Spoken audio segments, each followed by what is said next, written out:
I'm Delta Work, and it's time for Very Scary Delta, where it's Halloween all month long. Today on the show, I talk about ghost shits. I welcome the king of all drag kings, Landon Cider. I open listener and viewer mail, but do you want to see me go off? Because I think you want to see me go off.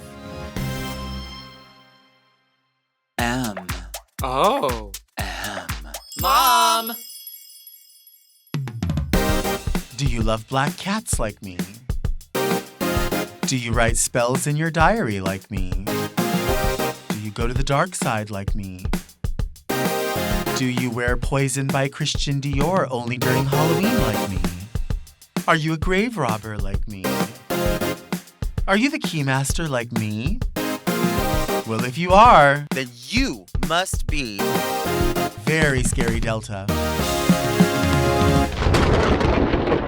Very Scary Delta Halloween Worktacular. Hi, I'm Delta Work, and welcome to Very Scary Delta. Very Scary Delta is a podcast and YouTube talk show where I look gorgeous, speak extemporaneously, and invite interesting people to sit on the couch and get very Delta. Very Delta is a show for the woman who is wild about Joan Wilder. I'm excited about today's talk show, but first, I want to get into a few things that are very Delta. Go off, Delta. You know what it's time to talk about? It's time to talk about ghost shits. Do you know what a ghost shit is? You may not know the term, but I bet you've experienced it before. What happens is sometimes I'll think like, wow, I think it's time to have like a really successful bowel movement. Like I think this is going to be a really, really good one. And I'll go to the bathroom, phone's fully charged. I know that there's like the wipies are there, even though you're not supposed to flush your wipies. Like I'm going to flush them anyway. I live in an apartment. It's not my responsibility. I don't give a shit. But I do give a ghost shit. I will start doing my business. Everything will feel great.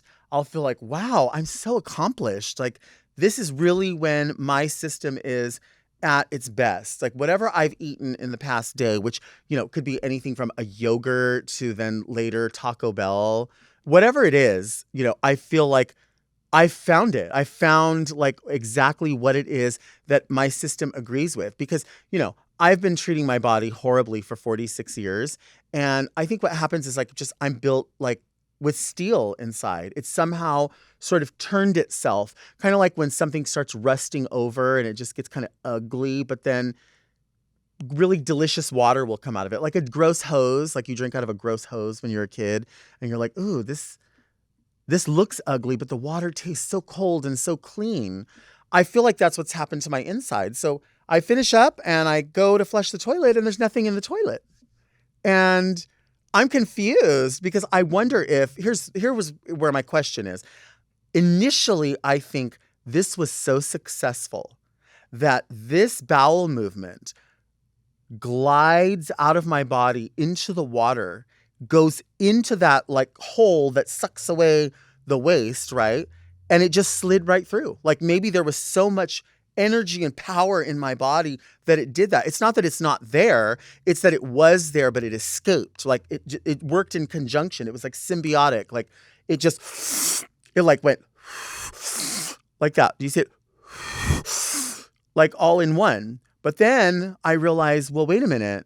That couldn't have happened because there's now toilet tissue and wipes in the bowl and there's nothing on them. And where did the, I want to say a turd, but I mean, that's not very nice. Where did the fucking turd go? Like, where did it go? Like did it ever exist? It didn't exist. So what's happening in my body that is causing this? But what happens too is that sometimes you do actually have that bowel movement that you've been waiting on. And it is so extreme that when you get up, you're like, oh my God, like I'm so, like you want the full experience. I want Bath and Body Works hand soap or the Myers. Like I want my hands to smell fresh and be clean. And I want like to dispose of my towel. I want all of that experience because I know I'm going to be laying on my bed for, I'm going to say 40 to 45 minutes, maybe 50 minutes, kind of mourning my loss because there's like a feeling of like emptiness, I feel so empty inside and so accomplished because that wasn't a ghost shit. That was a real, like, there was a real loss that happened that I had been hanging on to and I had become used to for a while. And that's now gone. I have to lay on the bed and I have to kind of think to myself, like, I should make use of this time to think about things I need to accomplish, what I could do. There's even been points where I have felt so hollow inside and I felt like I could smuggle drugs. Like I there's enough room. I felt like not, for the whole cartel, but like I could move something on my own, like my own items, whatever, from anywhere, from another country, or even from this country, without anyone noticing. When I work places, I like to work places and I like to be like a ghost. I like to show up like a ghost and leave like a ghost. I don't like to leave a mess anywhere. I don't like to, and that's wow, actually that's just coming to me now that maybe that's why my body works that way, because I work that way professionally. I like to clean up my station, wipe it down, fold up my chair. I don't want to cause a problem for anyone. And I think my body inside has recognized that. That could be a thing. I don't know if your body has recognized you that way, but mine has. I also call them QS. You can call it QS. In the medical field, they call it QS. That means quantity sufficient. My mom was a nurse. I know this. She worked with elderly patients and they would have to put in the chart, they would write in the chart, well, what happened with, Mabel or whoever today? She ate her lunch. 3/4 of her lunch was eaten. She asked for juice or whatever.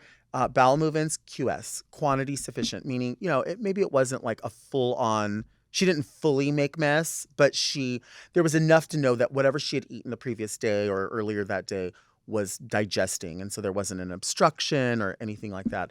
I don't think I have an obstruction. I think maybe I'm eating things that are just not, they're just so fatty maybe, or just so unhealthy that they just burn up in the air. Did you know that when you lose weight, you don't actually digest it and it doesn't you don't like lose weight. Like a lot of people go weigh themselves and they're like, oh, I'm going to go to the bathroom before I weigh myself because, that'll be less weight in my body. I'm going to go pee or whatever. No, they say that your weight loss comes out of your breath.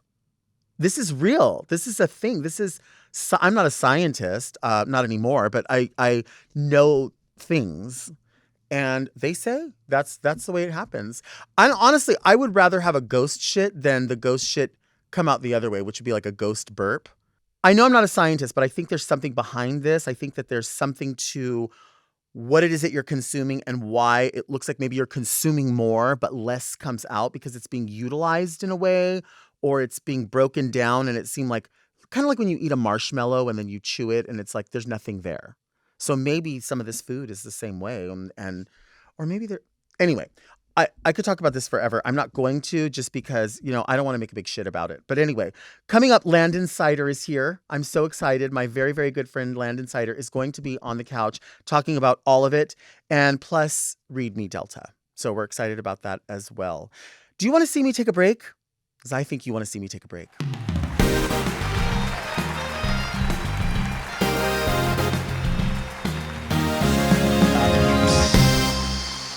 Hey everyone, welcome back. I'm so excited. This is the interview I have been waiting for.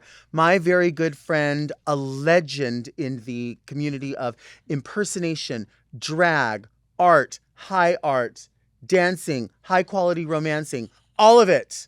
My friend is here, and your friend too. The one and only Mr. Landon Cider is here. Hello, hi. The dancing part is the You're best part of that intro. You're a dancer? Sure. Yes, you are. I'm very known for my calisthenics. We are both known for chair dancing. We do this. Oh, yes. My armography is very popular. Armography, Yeah. handography, nailography. You're the one that can give this. I do. Right? A lot of fingers, yes. We come from a dream girl family where we give you this. Yeah. Mhm. Right? The pantomime is real. It's in real. In the face region of dancing, for sure. Right. Hi, I'm so excited to be here. Thank you for being here. I know, I'm so happy.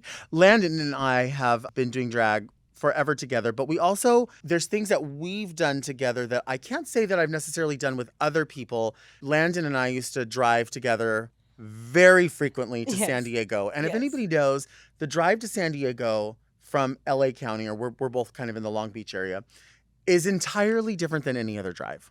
Oh, 'Cause for sure. If you leave 15 minutes this way or that way, what happens? Oh, you're stuck. It's like it completely triples your whole drive time. Yeah. For sure, hands down. Some of my favorite memories of my drag career are driving with you. Right. With our stupid conversations. Stupid Absolutely conversations. nonsense. Yeah. Well, what we also do is like I love to hear songs because I'll hear something and I'll go, "This is the song that Landon needs to do," and it's like, well, what? Because I don't know what I'm not a drag king, so I'm like I'm not going to use that song. But then I always have these ideas, and it's like just because you have that idea doesn't mean I have that idea. Doesn't quite translate in my head the way it translates in yours. Because you have to think of wardrobe, everything. How does it fit a storyline for a character? We're both very storyline driven with our performances, so like how does that even fit? But yeah, it's good to just kind of play along. Yeah, it's fun to play along. You do play along with my improv is fun. Idiosyncrasies. Yeah, idiosyncrasies. Yes. Well, you also, I mean, like with these drives and with being with one another, we've broken down and reassembled and broken down all of the ideas of gender and what our opinions are because, we're both, you're 40 now, I'm assuming. Yeah. And when we're at that age, we think about now the new life of drag and, you've won an entire franchise and you see the world through different eyes because you're a show producer. And I've said this to people before, drag kings, obviously it's not a new thing, but it's not always been embraced by the drag king or female or drag queen female impersonator community. So you're someone that's had to be your own producer, your own cheerleader, your own actor, your own stylist. You've had to do everything with not a lot of people around you doing the same thing simultaneously. Yes? Correct. Very correct. Very fortunate that in the Southern California scene, I had a lot of support when I first started to perform. A lot of the queens saw my potential and kind of rallied and gave me opportunities and gave me stage time and were very generous with their knowledge. I would get to the gigs early and paint and watch you all paint and learn from you all and ask questions. And I learned about making headpieces from you. I asked you had something on. I'm like, how did you make that? Like, oh, yeah, a plastic bag and duct tape. And of course, the process has evolved now with different kinds of forms of making those things. But I literally still use that. And every time I make a headpiece, I think of you because you're the one who shared the information with me. I love that. But yeah, it was rough. But I mean, that comes with everything. Every self-starting career is rough. It wasn't easy for anyone. Misogyny is a big part of it in the queer community. It's very prevalent, and we're seeing an uptick again of gay men posting videos and tweets about not wanting women in the gay bars. And it's like, how are you still going back in time to that concept? Like we belong there just as much. I understand the back to the same bachelorette party conversation you have about bachelorette parties taking over queer spaces, which is another topic altogether. But just to be women not allowed in gay bars, it's ridiculous that they're being specific about lesbians too and calling out the short-haired ones. And you're like, how the fuck are you going to be that gatekeeping still in 2022? But yeah, it was hard.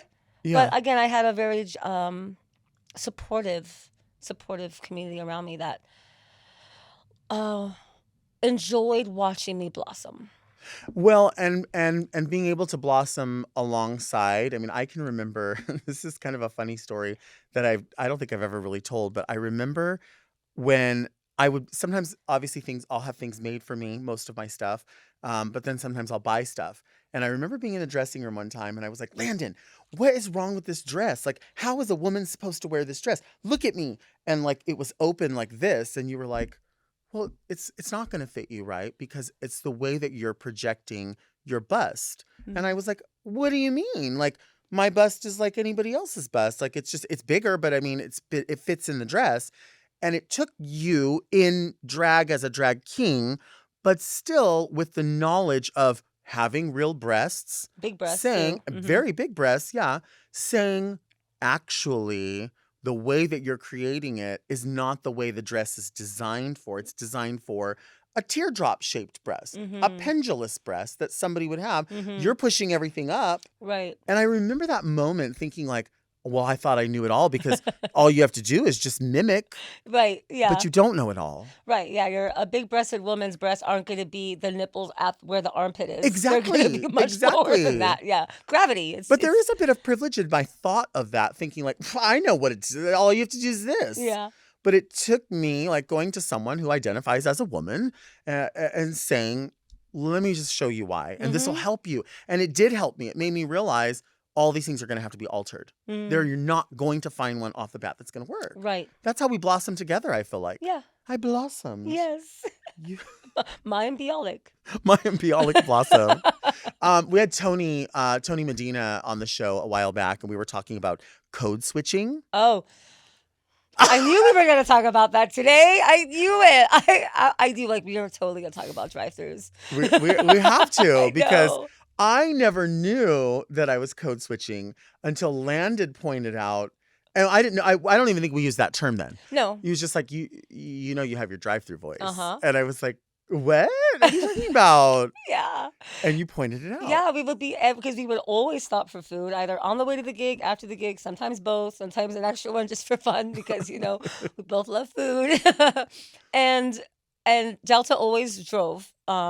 It just was her request. She liked to drive. Yep. And so I was always, stuck in the passenger seat, not having any responsibility. So she always did the ordering. And the moment that intercom, hey, what can I get you today? Your voice dropped 2 octaves. It got super straight sounding. And what is a straight sounding voice? Obviously, but we know what that sounds like in the community. We definitely know. And it was a completely different voice. And it happened a couple of times where I didn't really mention it because I didn't, I'm not trying to call you out, make you feel uncomfortable about it. Right. But we got to a point where I was like, bitch, do you know what you sound like? And I didn't know initially. And then I remember I think the first time I was like, I ordered and I was like, yeah, okay. And I kind of turned, looked up and to do something. And I kind of looked at you and you were like, do you know what just happened? Yeah. And I'm like, no, what are you talking about? It was so weird. Yeah. It was so weird to that moment. But 2, we would drive to the gig and obviously we're painting at the gig. So you're just dressed normal. I'm just dressed, well, what we mean normal, meaning not in drag or not. And, if we stop somewhere and go in, I mean, I think that there's people that were like, oh, look at this couple coming in here. Right. Do you remember one time we got cholo? Yeah, right. Totally. Yeah. Do you remember one time we were coming back and I pulled off and we ended up pulling right into Camp Pendleton? Yes, I was giving us directions to find some random McDonald's, and we completely pulled into Camp Pendleton. I'm like, and I was this doesn't seem right. What's gonna happen? It actually got kind of scary. Actually, I also have stories similar to driving with Sonique. Okay. We used to drive as well, and we had some really scary moments. At the time, her ID still didn't match for her presentation, and it was a couple of very scary moments where she had to turn to me and say, okay, kind of giving me a breakdown on if this goes sour, this is how we have to handle it, and people don't realize that it is dangerous to be queer in our society, even in this day, even in California. Yeah. Was she like, hey, Landon, Hey, we get pulled over. Yeah. Can you hold on my Barbies? Yes, all my Barbies. Exactly. We need Sonique to be here, actually. Sonique has been running deep through it with all of us through this. Yeah, for sure, for sure. What is your experience when you go out of town and you have to sort of either fully paint, fully do up, or even just halfway and you're coming out of Homewood Suites in an elevator? Or in the airport, or on the plane, painting on the plane. Yeah. Do you get crazy looks from people? Do you still get that? Is there a fear still? Yeah. I mean, I think it's just kind of built in where I'm pleasantly surprised more and more now.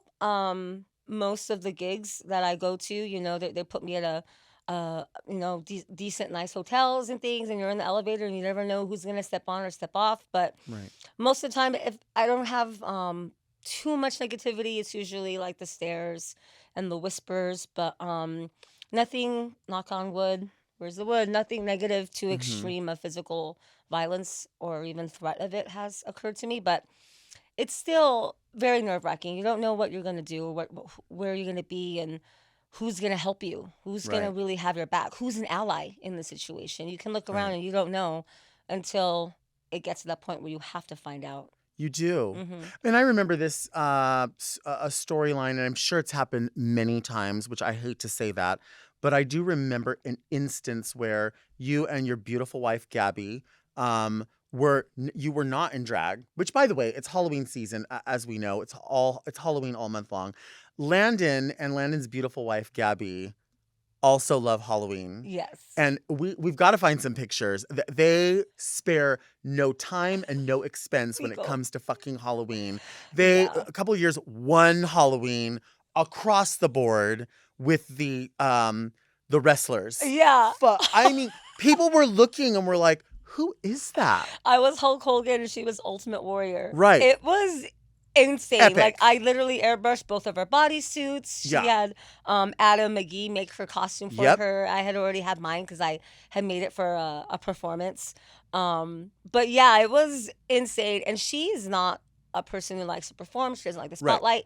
She doesn't like any of that attention drawn to herself. But on Halloween, It's when different. she puts that costume on, she was in character all day long. The whole way. All day. Like, we got in drag. So we got in drag in the morning. We were in our costumes so that we can go out to lunch and be in it all day long because she was so excited. I painted her face. She was beyond Ultimate Warrior all day long. But nobody she was knew- like, they had to explain. like she was, it was so hilarious. So hilarious. It had to be explained to people because what I'm getting at is that, so they love Halloween and they really get into this. But outside of being in drag, Landon is stunning, a stunning, beautiful woman. You're sweet. Gabby, beyond, I mean, just the Yeah. two of them together, absolutely beautiful women. And then have the baggage of going places Yeah. where, quote unquote, straight or cis men are like, oh, all you need is All the time. X, Y, and Z. And All it the time. happens all the time. So you're getting it not only from the idea of being in drag, the judgment, but then you're getting this,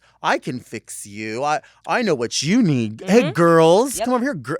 It's so gross. Like, it's not even as gross as it is disheartening because it becomes dangerous. Exactly. It becomes frightening. In your own neighborhood, it's happened. Oh, of course. Yeah. And we're very fortunate that we are able to make a priority of traveling international and making sure that we both enjoy familiarizing ourselves with other cultures. And so we go to these other countries and we try not to stay in big cities because we want to go explore and really see what the people living there experience. And we've been fortunate, but there have been like many times where we're in situations that are scary and we have to walk very fast or go find a lit area or, we have our straight couple friends who they don't understand because they don't live that experience and they don't get it that they can hold hands and sneak a kiss walking down a dark alley, but there's no way we would ever do that because of the danger it Right. happens. And we get those moments. We could change you. Do you need a third? All you needed some good dick. Like Right. these horrible things. And even we were just in Ireland. We just came back from a 15-day trip to Ireland, Scotland, and London like 3 days ago. And one of our beautiful most memorable trips was in locations was Dingle in Ireland, which is a very, very small town, gorgeous. And we had to take a taxi from the airport to this place, and it took about an hour, a little over an hour.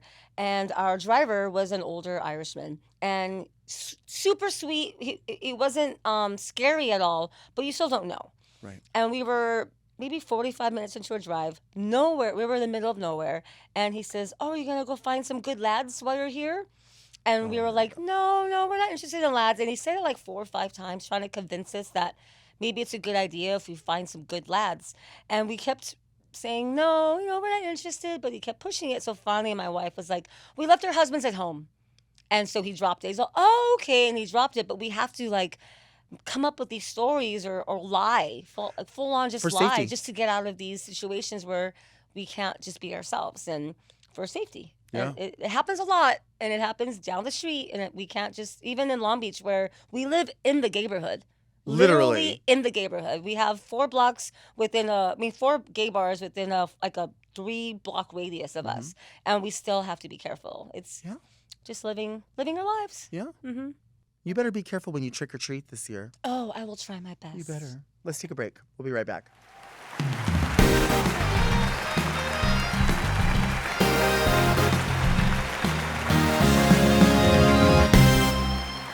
And we're back. Thank you for joining us. We have my extra special guest, my very good friend, Landon Cider here, who is the king of, I'm going to say, all media. We were in the back and you were like, hey, let's do a quick little video just for fun. And then for a second, I was like, well, what would this be for? And then I realized, you have such a finger on the pulse of, what's just going to get you to the next gig or the next thing. And that is really social media. You're so good at saying, if you show yourself before drag and after drag, people are interested.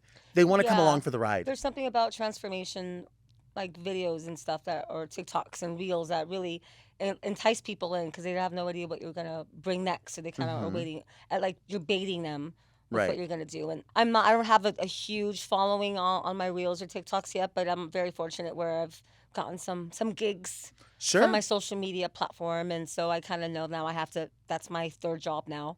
So that's part of the process of trying to stay relevant. Really, it's what it is. It's a bonus for a boy like you. Oh, what? It's a What do you bonus. mean? Do you like a bonus? Ooh, I like a big bonus. Big bonus hole, boys. Shut up. Stop it. What do you mean? We were behaving. We We were. were behaving. This Right. is the thing. I We're feel like past tense. yeah, Yeah. I feel like I bring my friends on the show and then like I forget that we're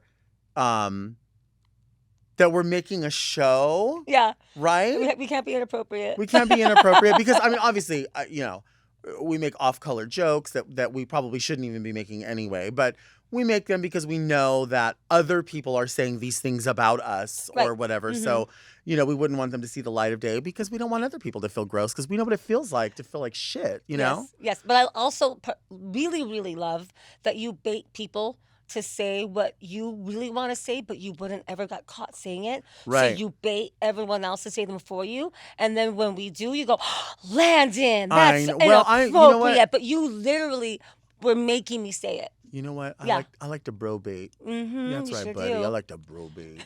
You like to bro bait, buddy? Oh yeah, buddy. You're so stupid. Okay, so listen, do you like Halloween candy? I do. You Too do. much. Too much. Too much. Well, what I want to do is play a game, kind of like a draft, like a college football draft or whatever, where like you pick something, I pick something, and if you pick it, I can't pick it. Oh yeah, there's like I've seen like on TikTok or something. So we're gonna do like what Okay. our favorite candy is. What's your first Okay. draft pick candy?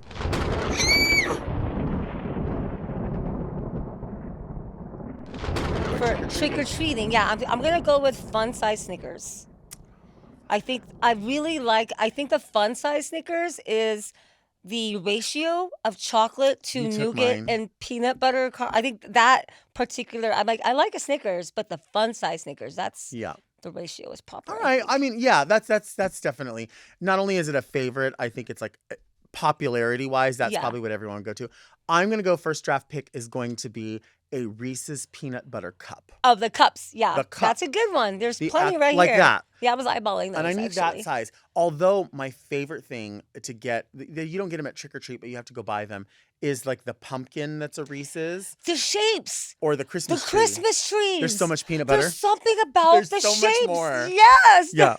Beyond the shapes are so much Yeah. better. Yeah. Mhm. Okay, so your number one is Snickers. So then I'm over to Reese's peanut butter cup. Right. You're next. I don't know if they're my favorite, but I feel like I should buy stock in them. Candy corn? Because people Oh my don't. god, that people- wouldn't even make the list. No, but for financially, you always buy candy corn. It's everywhere. People make fun of it, and the people don't. Yeah, see, it's like eating wax. It's like eating candles. I did see though a candy corn company that does like specialty candy corns where they're like Oh. purple and green with a different flavor. Okay. So we could actually do our own candy corn company and bring candy corn back to a place where it's never been, which is Right. like successful and delicious. Right. Even if you don't eat it, people buy it to decorate their table. That's true. So it's like I just want to, invest in it just so I can It's make not a money bad off idea. of the sales of Hmm. wax candy. Well, I'm going to state the obvious here. I'm an old lady. I like a certain kind of candy that not everyone likes. And it's sitting on the table, and they are Tootsie Fruit Chews. Oh, the fruit chews. Those specific. I do like the Tootsie What Roll. flavor though? If I had to pick my number one flavor, I know this is going to sound weird. I do like the vanilla a lot. What? I do like the. That I know is it's waxy. interesting. Well, I mean, you're talking shit about candy corn. But Yeah. Yeah. I mean, I'm an admitted Karen, so Mhm. I'm probably going to like something very vanilla. I see that. But Very I true. have another side to me. I'm not just vanilla. I like it all. So weird. I know. I love it so Okay, much. so wait. Okay, so that's my Okay, third one, right? Or I'll is that- probably go with. Ooh, I'm thinking of two. I'm gonna go with Butterfinger. That is Yeah. not I wouldn't imagine that, but I like that. Yeah, and I'm like from the age of like Bart Simpson and Yeah. like back in the day, the commercials and everything. But and the way they get stuck in your teeth, I hate it. But I also love it because you're saving a little bit for later. Like a Chico stick. Yeah, very much like a Chico Yes, stick. Yeah, yes. yeah. I don't really get. I don't think when I've trick or treated, I remember getting Chico sticks, but that's one of my favorite candies. Okay, so you're gonna say that. I'm gonna go. This is a weird one, and I always pick them out of the bag as the first ones to go. The mini Mr. Good bars. Really? Yeah, I love it. It's just peanuts and chocolate. I always feel like the peanuts are stale. Really? Yeah. Huh. Okay. But I mean, like maybe it. you like it. Well, out of That's that your bag, pick. what It's would you okay. pick? Ooh, see, I'm There's not. there's Crackle. There would be a regular Hershey, a special dark, and the Mr. Good bar. And the Crackle. Did I say Crackle? You did mention Crackle. I lose. Yeah, probably the regular Hershey. See, nobody wants that. That's the one that ends up in like the office. Like, Right, but like I don't really want to admit that. That's a problem. Yeah. Mm-hmm. Okay, so your top is so far Snickers, Candy corn, Butterfinger, Butterfinger, Almond Joy is next. Almond Joy is next. That's a Yeah. really solid one. Yeah. That is solid. Why is there mounds? Like, I know. Why to bother? right. You know what I'm going to do with mounds? I'm going to open an Almond Joy and open a mounds and put them together and eat it all. Ooh, Like, that's good. I want to eat it. I want to eat it like this. Do you know what I mean? That's how I want to eat it. Okay, so Almond Joy, you're taking that. I'm going to take Laffy Taffy. Laffy Taffy. I am. Okay. I'm going to take Laffy Taffy. Okay. Yeah. Yeah, I literally just picture my feelings falling out. They will. I literally that's all I'm feeling right now in my mouth is my feelings. Well, falling half out. of my teeth are gone, so I don't have to worry about it. Can I? Yeah. I literally don't have Yeah. lower teeth. Have so you I ever can't had no eat health these- insurance? Woo! Yeah. Isn't that fun? Our great Be insurance. self-employed. Don't have any insurance. It's fun. And if you do have insurance, it doesn't include dental. So you It gotta go to doesn't. Mexico like I No. do. Yeah. Yeah. That's where everybody learns. We have to. Yeah. Mhm. Okay, so I think you have one more pick, don't you? I think I might have two because I think I said four. Okay, so you have two more. Don't. You know what? Go ahead. Because I'm thinking of two that people say all the time, and I'm like, ugh. Go ahead. I'm gonna go with blow pops. Ooh, I didn't even think about that. Yeah, I'm gonna go with blow pop. I sounded like one of those monkeys right now. Ooh. I didn't think about that. Blow pop is very good. Mhm. But just as you said blow pop, I thought of something and then it went away because, I can't retain anything. Right. What was the And candy? I'm the one who's high. No, they don't give those out anymore. Oh my God. This should have been like third. Speaking of ripping fillings out, Dots. Dots. love Wow, dots. you are aging yourself. I like to get them and I want them like I want a bunch like this. Yeah. I want to eat it like that. Oh man. That's how I like Dots. Okay. How many come in the little box? Like probably 4 or 5 maybe. Yeah, I think literally it's 4 or 5. And you'll get like 3 green and a yellow. And you're like, what the fuck? This box sucks. Yeah, I'm such a sow though because I know people that are like, oh, let's just sit down here and they'll like go get the box of Dots, like the little one, and they'll sit down and they're like, aren't these good? Oh, and they're like, no. oh, I'm so full from No, my the whole snack. box. The whole box Yeah. in one bite. Yeah. Yeah, I'm like, what are you doing? Are you like, bring the bag over here? Right. Yeah, the whole bag. I want to pick through there. Yeah. And there's things in there that I don't want Smarties. No, I don't want Smarties. I don't want Smarties. That would never be on my list. No. I don't want what are those things called? Like Christmas candy, like a peppermint star. Oh no. Get out of here with that. Yeah. That's like grandma candy. Yeah, or Mhm. I do like the butterscotch, but I don't want it for Halloween. But I'll eat it if I had to pick from a dish. Sure. We were talking about how pumpkin spice for me and for some of the people I know Uh-huh. at Starbucks, it's just not the same anymore. And Right. there was an admission that they've used more real pumpkin. I Right. think. Yeah, they're actually like are using Yeah. real ingredients now. And I thought, you know what? Maybe I'll just have to get like a dirty chai or something because I want the spiciness. Mm-hmm. I can get that any time of the year. Carry around your own like creamer Oh, girl. because they don't need to be refrigerated. They don't, but people have said that to me. They're like, "Oh, did you can get skinny syrups." And I'm like, "Yeah, I can make a burrito at home too, but I mean, I want to go to Taco Bell or Del Taco. Yeah. Like, Yeah. I get it, but I was thinking those little squirters that I put makeup remover in, I could put creamer in that. I really want you to. I think I need to. And then so you can come back next time and Or be what like, if I "Look just did." went through the drive-throughs and I was like, "Hi," like, and they're like, "Oh, $17.25 for your small coffee," and then I like pay for it, and then I just hand them like a skinny syrup, and they're like, "What's that?" And I'm like, "Next time I come through, like, will you remember me? Like, That's my syrup. Can you put that on the shelf for me? Can you Yeah, put my name just on for it? me. Yeah, I'll be here every Tuesday around this time. $17.25 for one drink, but I'm gonna do it. Yeah. Yeah. I love that you were a Lily Munster today. You know what? I like doing it. I have a good time, but Uh-huh. at the same time, it's hard to control because I'm not. Oh yeah. You know what I mean? Mm-hmm. It's If hard I to- had known, I would have dressed up as Grandpa for you. Your grandpa is honestly, It's one it's of my another one. favorites. That's the thing about what you do is there's such an attention to the detail that you really do morph into these people. Like it's not blowing smoke up your I ass. study them and You their morph. body, yeah, everything. And that's what separates what you do from what a lot of other people do, drag king or drag queen or anybody that identifies however. It's just your attention as an entertainer and as a host. I mean, these are things that really matter to you. You think about your I audiences. grew up watching you. I grew up watching, like, as a drag performer, not grew up, but, when I was studying drag, before I even knew I was studying it, I was just a fan of drag. I was watching you and Chad Michaels and Dolly Levi. You talked about her all the time on this podcast. And, like, these incredible impersonators and character impersonators, and you embody the characters. Even if you don't even watch the Disney movie, you still figured out how to Right. embody that character. That's so funny that you mentioned that. I haven't talked about that before, but I've talked to you about it, and Yeah, you don't even watch the fucking movies. I don't watch Disney movies, and I live maybe 20 minutes from Yeah, Disneyland. and you have like 20 characters that you do. You I have so to many Wikipedia the characters, look them up, find out who they're mad at, who they're not mad at, where What's they their grew up, what's their problem, and then people are like, "Oh my gosh, you must love Disney," and I'm like, "I don't. I said that I don't love it. I just No. don't. I'm not an animation person." Right. And that's really weird because like Davey loves animation, video Mhm. games. Everyone I know loves that stuff, and they draw a lot of influence from that. Right. Because that's the thing, like you said, you watched other people do drag, but now that we all work together, we're all better for being around you because then everybody else is like, maybe I'll throw in a prosthetic. Maybe I could push the limits of this. Maybe I should try to break down this blue eyeshadow and turn it into the Adele eye in this amount of time. Maybe let's see if we can do it. Yeah. Push the limits. Well, that's really sweet to say. I felt like I did push myself way hard to try to get. It was when I first started to do drag. I knew that I was also representing kings in general when I started getting these bigger shows and becoming a dream boy and all this stuff.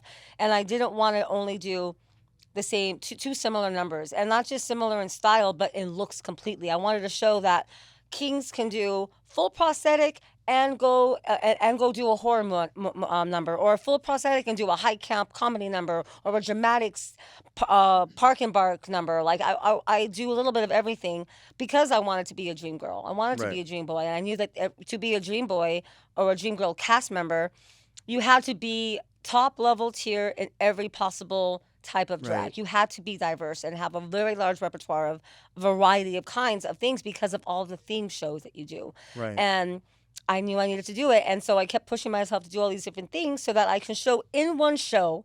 If I was booked to do 3 numbers, I would do 3 complete face changes, like wipe off my entire face, repaint, apply prosthetics, get into a full costume, wigs and everything, with only 4 other people in the cast. Sure. And I was stressed the fuck out every single time, and I would somehow figure it out.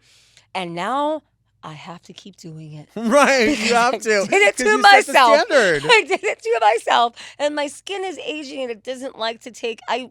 Because when you wear prosthetics, you're supposed to take them off slowly and nicely and at the edges and slowly eat it. No, when you're in a show, I was literally ripping it off my face the way that they tell you not to do it. Right. And I would have like open sores on my face from ripping it off, and I was fucking up my skin. So now that I still have to do these major changes, and I just do it to myself. And then too, I mean, a lot of people don't realize also is the expense that goes into it. Oh. Because Yeah. you can't really bargain shop for certain things. They are the price that they are. Yes. What is this? It wants to come out and play. I felt it falling for a minute. It looks Okay. good though. Yeah, I just debuted David from Lost Boys. Uh-huh. And so I have a bald cap and a forehead prosthetic. And I have a chin prosthetic for him too, but I haven't used it for stage yet. And the forehead prosthetic is $35. The bald cap is about $15. And I can't take them off slowly. So I destroy it every time I take it off. So I'm literally have on my face just 2 pieces, $50 worth of prosthetics with the wig and everything, and I have to glue it on. I have to clean the wig lace every time. But it is very, very not cost effective to do Right. prosthetics. But again, I did it to myself, so Right. it's rather expensive. And I have a piece I remember I was asking you about, and you told me all about how to do it. Your Twilight Zone piece. Yeah, and I'm so, because it's so expensive, I'm like, God. But then when I realize what it looks like versus what I'm using for a show, and I'm like, oh, babe, you got to wear the piece because Yeah. it'll take it next level. Yeah. The piece that you're wearing now, that's not the tea. Right. It's just not, there's nothing wrong with it for someone else, but if you're coming out here saying, bitch, look at me, Yeah. then just do it. Yeah, Like, and I you also gotta take do into it. consideration the lighting of the venue, the lighting on the stage. Like, is my prosthetic going to read well even in this lighting? Right. I'm not going to waste it if it's not. You know, there are certain Right. venues and certain lighting situations that the prosthetic won't even matter. Right. So why use that expense? But Yeah. I still have one more, One more. right? I have one more from my Oh my draft God, one pick. more piece of candy. Okay, Yeah. what is it? Nerds. Nerds is good. Yeah. I was thinking Airheads, but Nerds. Oh, okay. Yeah, I didn't go sour. I just You went like for, sour. I didn't go sour. I went just like fruity. But Nerd, they don't They have kind of sour. They have like a bit of like a zing to them. I honestly, I can't think. Oh, I know what I have for my last one. What? Whoppers. Whoppers! Whoppers. Oh, that's a good one. Yeah, Whoppers That are was my good. movie candy forever. Whoppers are good. Yeah, those are good. Like malts. I love malt, like chocolate malts. Yeah. Let's take a break. We don't want to get too deep. Let's take a break.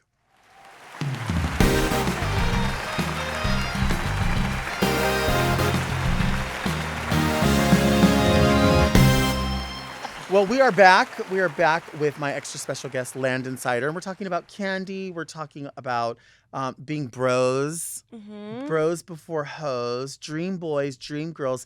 Maybe the whole thing should just be called A Cast of Dreams. Oh, that's sweet. That's simple, Yeah. succinct. Mm-hmm. Yeah, It we've gives a developed. false expectation of positivity when we're Right. just like shit talking assholes. Right. Yeah, I like it. I like it too. Mm-hmm. I like it. Okay, well, listen. This is the part of the podcast where we read viewer letters, Okay. right? Yes. So they'll send stuff in. Sometimes they're questions. Sometimes they are just commentary. Sometimes they send a picture in. The first letter is right here. Take this out. I'm part of this set here is concealing my wooden But desk. it sounds like you have a drawer.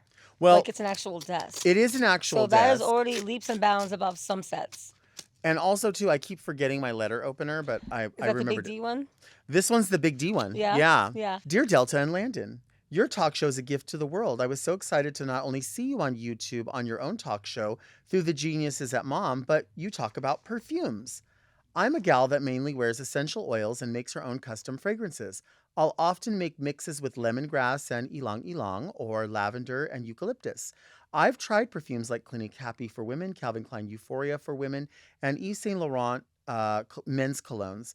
More often than not, I enjoy colognes more than perfumes. But there was one perfume that complimented my soul.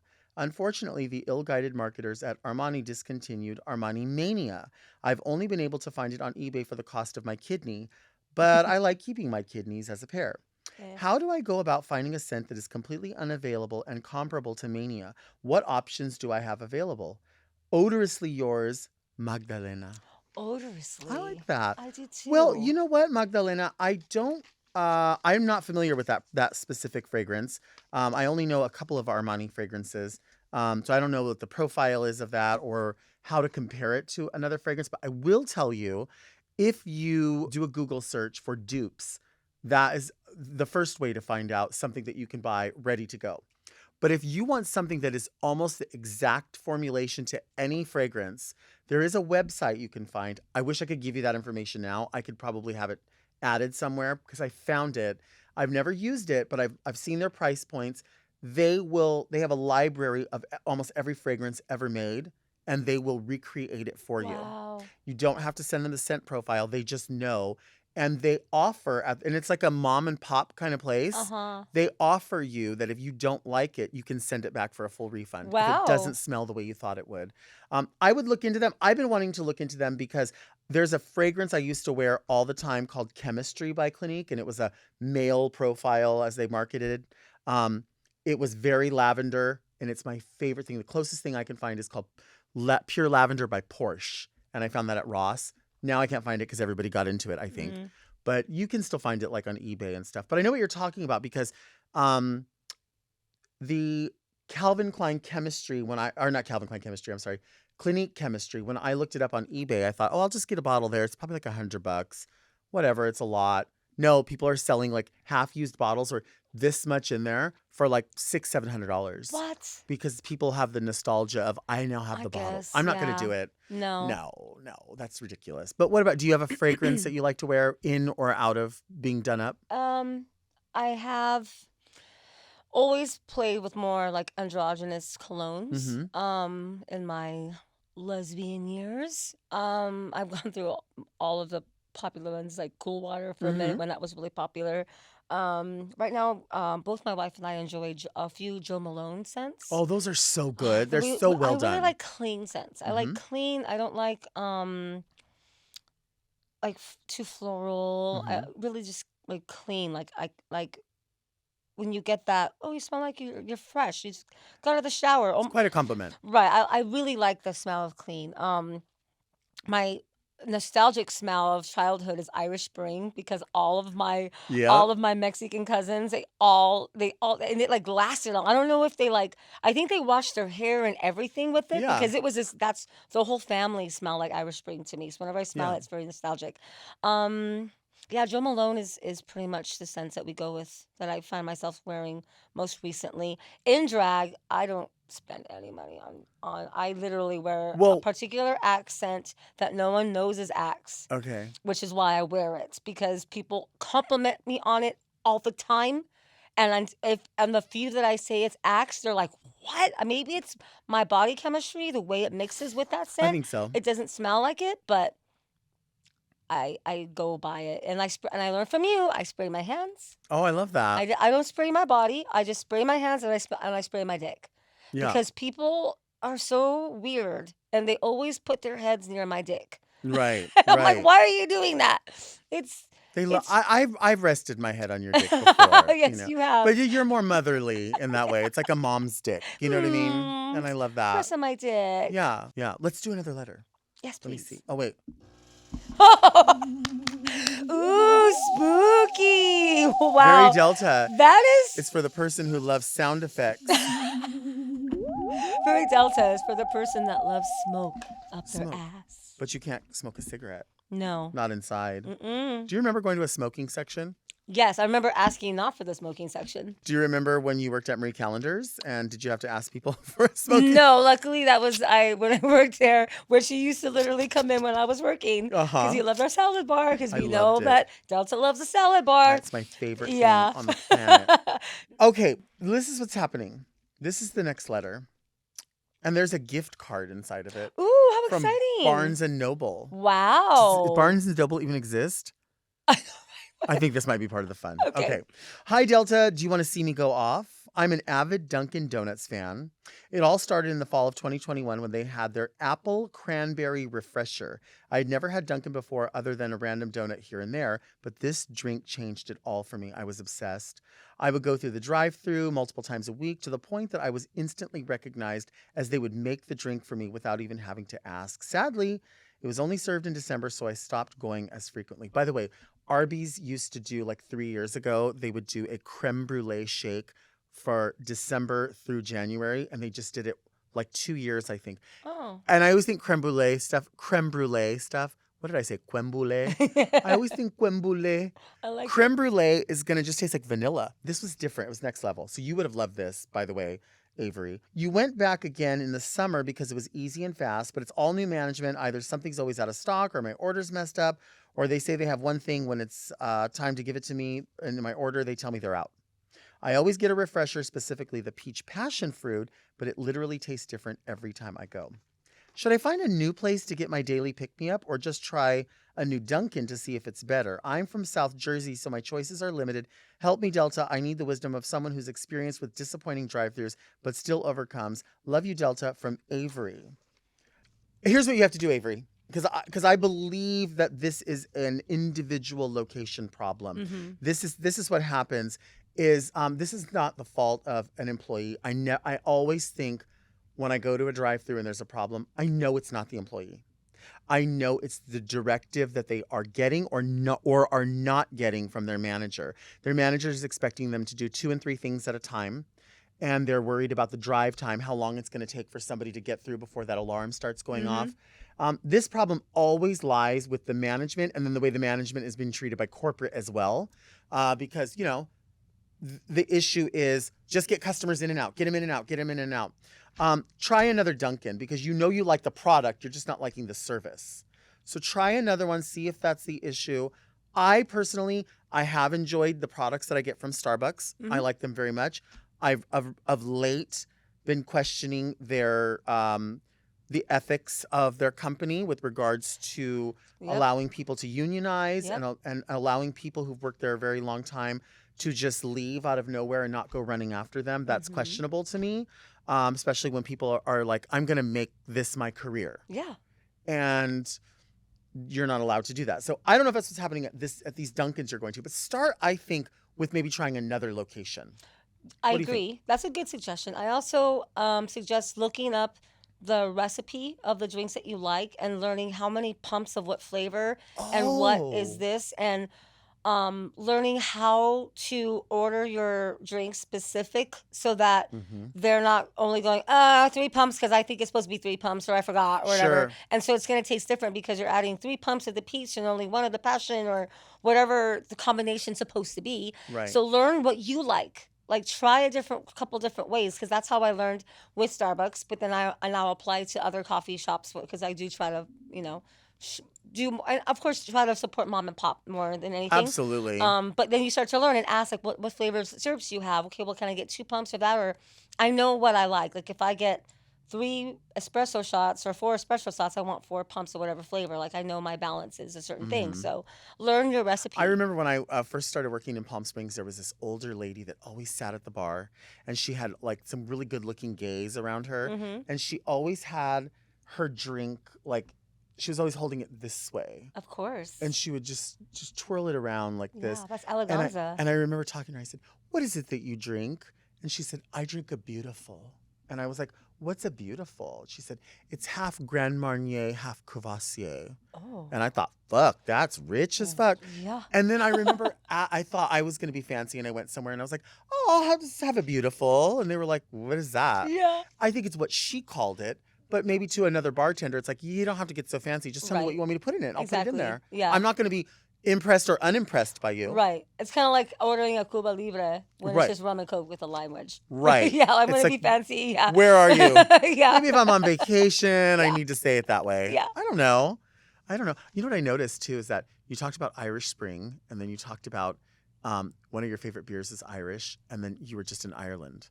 Do you have a love for Ireland specifically, or is that just something I noticed? Something you notice. Yeah. I think it just happens to be a coincidence.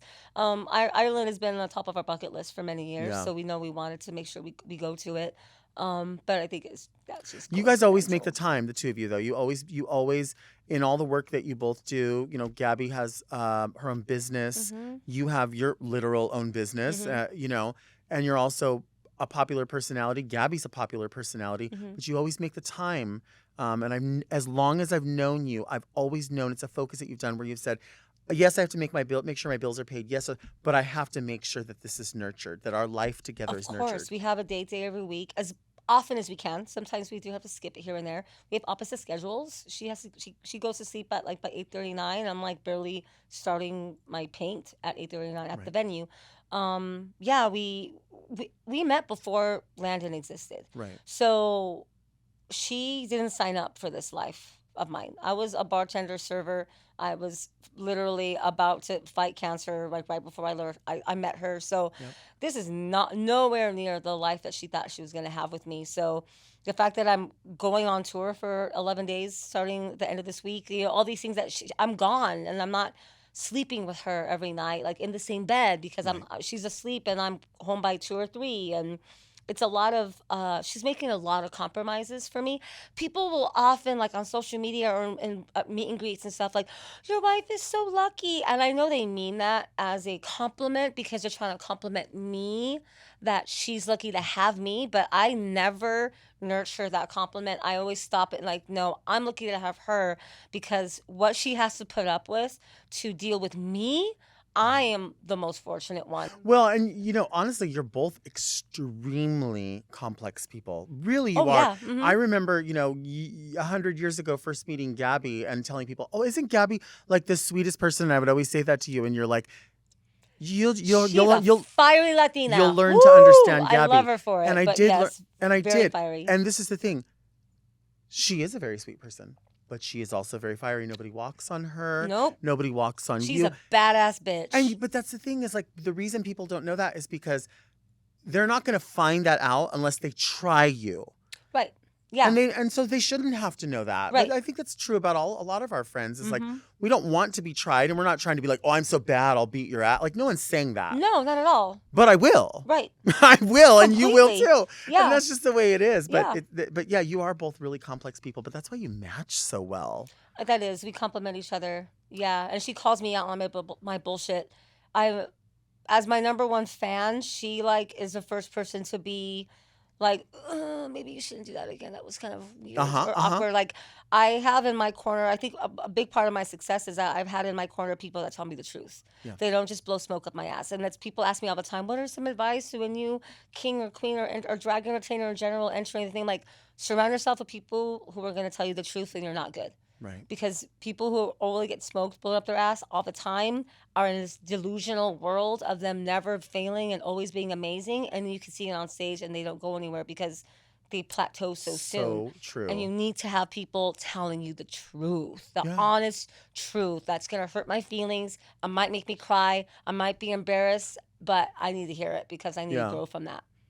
Yeah, I mean, I spent a long time not doing everything I could to not be embarrassed or not be Yeah, it's- real about something. And it's like, you know what? You're gonna learn so much more. Oh, yeah. And it's not saying somebody has to walk up to you and go, "You're fucking gross. You should never do this again." We're not saying that. That's No. not what we're saying. We're not saying, No. honesty and brutal honesty are not the same thing by Right, any means. right. You don't have to hurt somebody, Mhm. but you're gonna hurt them if you don't tell them and somebody else does. Exactly. Or internet trolls. Yeah. Yeah, especially having platforms that we have now where we're Yeah. being judged by like endless amounts of people. We're going to get all the negativity. I have the negativity of people saying that I'm only successful because I'm niche, because I'm token.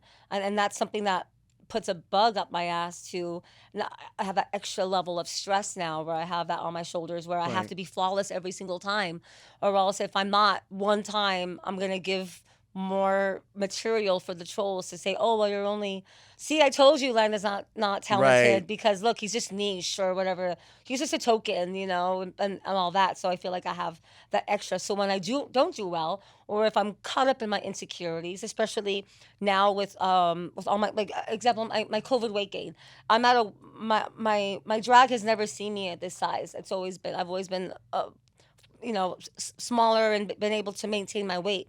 But have gone through some shit and I've gained a lot of weight and I don't have a lot of costumes. So I'm recycling the same thing. And it took me a long time to get comfortable back on stage because this is my new body and people haven't really seen it yet. And I see some comments online. People are so mean and like I have to just work it. I'm in therapy now and I'm working through my own demons and my own insecurities, but it's one of those things where you have to just kind of, you know what, this is me and this is what you're going to get now. And I'm still just as talented. It's just I look a little different, but I love just work hearing with it. that. When we started doing this show, the very Delta show, I had in my mind like when I would always go live on Instagram. Uh-huh. So I had full control over the fact that my phone was A here. certain angle. I would have it like Uh-huh. this, and I would be posed like this, Uh-huh. and everyone would only see me the way exactly I was projecting it. Exactly. And so in this case, that's not a real camera angle. Right. Like this is what I really look at. So whenever I like look at the clips, and it's no secret that with Very That or Very Delta, I don't often listen to them or watch them in their entirety because I am so self-critical Yeah, that yeah. I won't look at comments and stuff because I know better than that. Sometimes you'll see it, whatever. Right. But I realized, like, no, you cannot hide your double or triple chin for so long. Right. They just know it's there. Yeah. When I go to a drag show, there's no filter. No. There's, You know? Yeah, and I still don't often allow tagged Instagram stories to go through. Oh, Or I don't either. I Fuck that. I don't often reach out. Thank you, everyone, for tagging me and to posting pictures of me and the one that you're so excited to share with me. But I don't need you like this filming me. I Can I tell you- appreciate the love and support you're trying to show me, but I'm probably not going to share it because Right. I see my lojas hanging out and I see my 8 chins right now. Right. I'm cool. Can I just tell you, like, no tea, how many gigs I honestly, and this is mental, Yeah.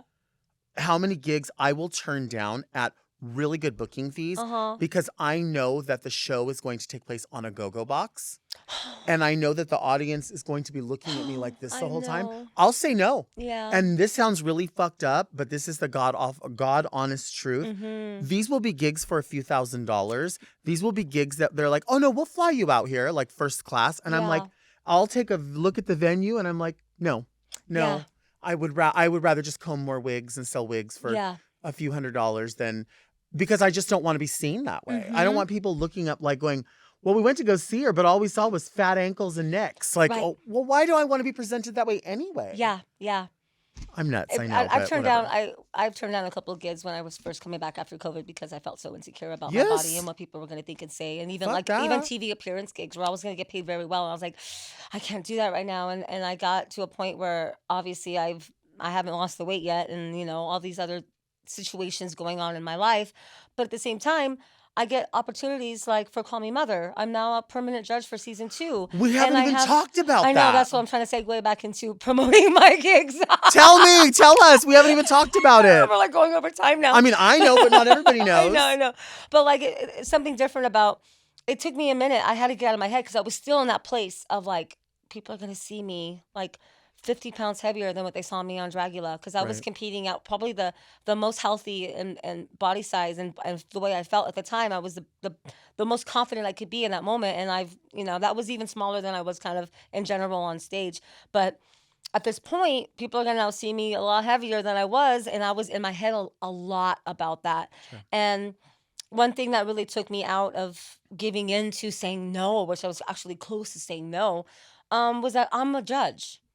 And I'm not going to be critiqued and judged by people on the show. Yeah, people are going to say shit, like fans are still going to talk shit, but they may not like my look, the way I wear it, blah, blah, blah. But still, like, I was focusing on the fact that as a drag king, as a lesbian, as a woman, being all these other layers that I have as a minority in the world and society and our own community, my opinion is valued so much that I am now judging others and giving them critique and mentoring Right. and advice, and that to me was beyond the criticism that I might get for some weight gain. Wow. Like, wow. Not only are you who you are, you're owning every bit of it. Yeah. And not apologizing for anything. No, There's yeah. nothing to apologize for or No. to excuse. But and it's funny because I've spoken to my therapist about it. I'm like, it's so funny because I know exactly how I'm supposed to act. Like, yeah, I am who I am, and this and that. Take it or leave it. And I could easy for us to talk say. the talk, but walking the walk and actually believing it is a different thing. And It is we've had so this easy. conversation backstage so many times because we both have supported and watched each other go in different directions of weight gain and weight loss and this and that, and we're always supportive of wherever we're at of each other. We both acknowledge we're both beautiful no matter how we look, and we're both talented, and we're going to captivate an audience on stage no matter what we look like, because we're just we have a great stage presence, and we can do that. If you're an incredibly talented entertainer, and I'm going to go in and give myself the same compliment, but Yes. like you could do that, and it shouldn't be caught up in your insecurities, but we can't Right. help it because we're still human. Right. Yeah. And we want it to be presented best. Yeah. Yeah. This is so fun. I'm so glad you came here Me too. and did this. I hope you do it again. I hope so too. Yeah, Hope I we think get right so. I back, mean, this yeah. is just the beginning of the show, and I feel like being able to have these conversations with people who can better articulate the things that I want to say. I feel like my friends are able to do that, because sometimes I'll say it and I'll say it over and over, and it's like I'm just, It needs somebody else to put it in sentences, if that makes sense. I feel the same I don't way. know. Yeah, I love that. Thank you. If you listen, we will go on tangents. You know how I will do this. I know this show's gonna be edited, it- highly edited. Well, I don't think it will be. Okay. I think all of it needs to be in there. We started talking about letters and then we went into other places. But if you do want to send a letter, you can send me a letter to readmedelta@gmail.com. And then the letters will get here and they will filter their way through. I will tell you that if you send a Barnes & Noble gift card, I mean, it might make it to the top. I'm just saying, I know, I didn't know this was here. Thank you for this lovely gift card. I would really like it if you send Delta a Steak Corral gift card. Steak That Corral would be gift card. Fabulous. Yeah. Yeah. Mhm. I like that. Before we go, the show airs when and how is this working? October 26th. October On 26th. Out TV, which is a Canadian-based television network, but it's also now available in the States. So you can get the app, Out TV, and if in the UK, Fruit TV. Fruit TV. Fruit TV out there, Out TV out here. I had to look at my October notes. 26th is our premiere date. So Landon is a judge on Call Me Mother. I'm a gunkle. I'm a mentor and permanent judge for season 2. So I'm on the judging panel for Sickening. every episode. Sickening. Yeah. That is so sickening. I'm Yeah. so excited about that.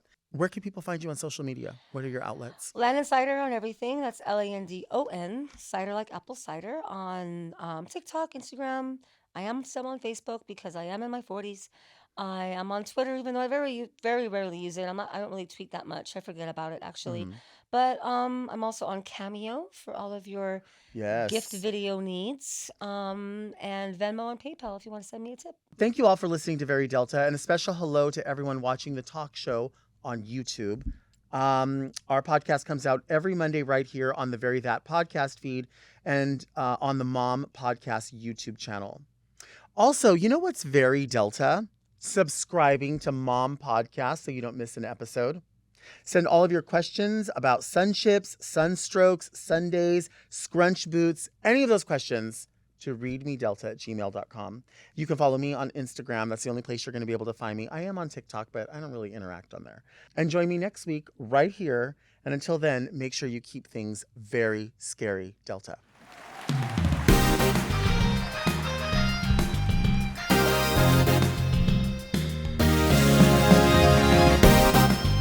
To listen to Very Delta one day early and ad-free, sign up for Mom Plus at mompodcasts.plus. Very Delta is produced by Moguls of Media, aka Mom. Hosted by Delta Work and produced by Mark Jacobs. Engineered by Margot Padilla and editing by Doug Robertson. Executive produced by Willem Belli, Alaska Thunderfuck, Big Dipper, and Joe Cilio.